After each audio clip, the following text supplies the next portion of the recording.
What I'm going to show you with this video is how to identify the type of triangle you have if you are given the dimensions of the triangle or the length of the triangle. Okay, so here we have the question is, what type of triangle has the length 9 inches, 12 inches, and 17 inches? So what I'm going to do here is I'm going to assign them side letters.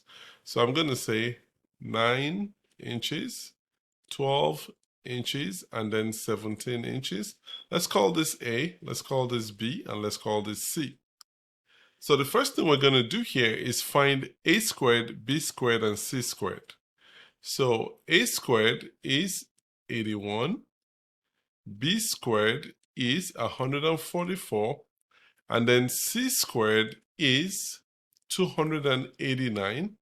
But something that is really important to us is finding the value of A squared plus B squared. So this is 225. So now what we're going to see is, what is the relationship between A squared and A squared plus B squared and C squared? So A squared plus B squared is less than C squared. So this is most likely going to be an obtuse triangle.